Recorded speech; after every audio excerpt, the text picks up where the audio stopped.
बिस्मिल्लाहिर्रहमानिर्रहीम। Delicious land के नाजरीन को हमारी तरफ से अस्सलाम वालेकुम एंड वेलकम बैक।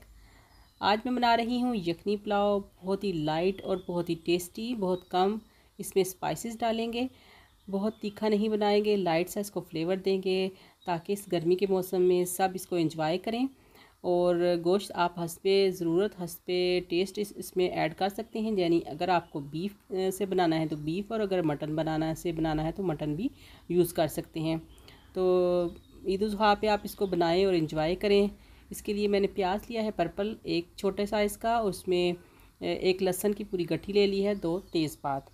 गोश्त मैंने तकरीबन हाफ़ के जी लिया है और ये लिया है हड्डी वाला, ताकि इसकी अच्छी सी यखनी निकले और बहुत अच्छा सा पुलाव का फ्लेवर बने। तो इसके अलावा हम क्या लेंगे, स्पाइसेस जो हैं वो सौंफ है, उसमें 1 टेबलस्पून भर के, एक जवतरी का पीस लिया है, एक स्टार नीस लिया, उसको तोड़ लिया है, 6-7 लौंग, छोटी इलायची 4 अदद और बड़ी इलायची 3 अदद। और इनके जो इलायचीज़ हैं दोनों किस्म की, इनके मुंह मैंने ओपन कर लिए हैं ताकि अच्छे से ये सारा इसका असर जो है वो यखनी में आ सके। सबको पैक कर लिया है। आप इसको मलमल की पोटली में भी पैक कर सकते हैं। पानी डाल देंगे, पानी हम थोड़ा सा ज़्यादा डालेंगे जितनी पाइश के चावलों को गलाने के लिए होती है उससे, क्योंकि स्टार्ट में पहले गोश्त ने भी गलना है और जो रेस्ट होगा यखनी का उसी से हम चावल बनाएंगे। तो इसमें प्याज डाल दिया है, लहसुन और तेज़पात, पानी भी ऐड कर देंगे और इसको गलने के लिए कुकर में रख देंगे। तकरीबन 15 से 20 मिनट के अंदर ही बीफ बहुत अच्छे से गल जाता है और मटन को टाइम कम लगता है। इसको मैं कुकर को बंद कर देती हूँ और फिर 15 मिनट तक इसको देखेंगे। 1 टीस्पून इसमें मैंने नमक का ऐड कर दिया है। और ये चावल हैं जिनको आधा घंटे पहले अच्छे से धो के तो भिगो दिया था। चावल भी तकरीबन आधा किलो हैं और गोश्त भी बराबर वज़न में लें, या तो थोड़ा ज़्यादा भी अगर ऐड कर लें आप गोश्त तो ज़्यादा ही अच्छा टेस्ट बनता है। 2 बड़े साइज़ के प्याज लिए हैं, उनको छोटे छोटे पीसेस में काट लिया है। तो इनको फ्राई करेंगे और कुछ इसमें से बचा लेंगे जिसके साथ हम गार्निशिंग करेंगे। ऑयल हमने ले लिया है, उसको ऊपर रख दिया है चूल्हे पे, और हमारा जो यखनी है वो कुकर भी हमने बंद कर दिया था क्योंकि यखनी तैयार हो गई है।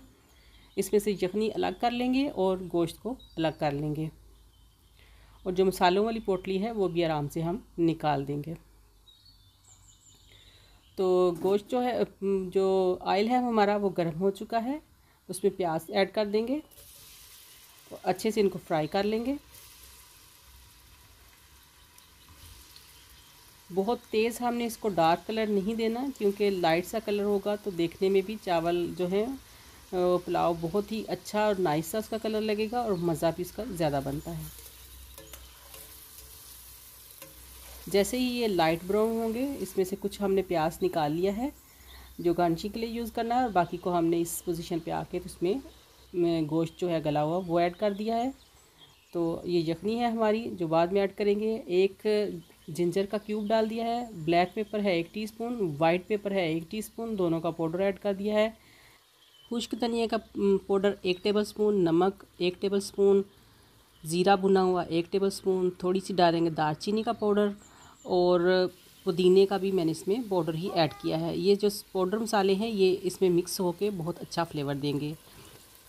थोड़ा सा मैंने इसमें दही डाल दिया है, तकरीबन 100 ग्राम है, और यखनी जो है वो हमारी वो नाप के चावलों के हिसाब से जितने चावल होंगे उनसे 1.5 गुना मैंने यखनी डाली है। यखनी ही तकरीबन पूरी हो गई है।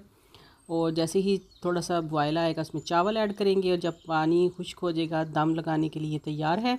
अब हम इसमें थोड़े से डालेंगे टमाटर ऊपर से, और जो हमने प्याज थोड़ा निकाला था ब्राउन सा वो इसमें ऐड कर देंगे, और किसी भी काटन के दस्तरखान से इसको कवर करेंगे अच्छे से ताकि इसको अच्छा सा दम लगे। तकरीबन 10 मिनट के अंदर ही इसको दम लग गया है, ज़्यादा नहीं करेंगे फिर चावल नरम हो जाते हैं, खिले खिले नहीं बनते। और तो ये देखिए जी कितना प्यारा इसका कलर आया है और बहुत ही नाइस इसकी खुशबू आ रही है, और बहुत ही फ्लेवरफुल ये हमारा बीफ पुलाव, यखनी पुलाव बहुत ही इजीली तैयार होके रेडी है। तो मिलते हैं इसी तरह की किसी और ज़बरदस्त सी टेस्टी सी मज़ेदार सी डिश के साथ। तब तक के लिए मैं आप सबसे इजाज़त चाहती हूँ। अल्लाह हाफिज़।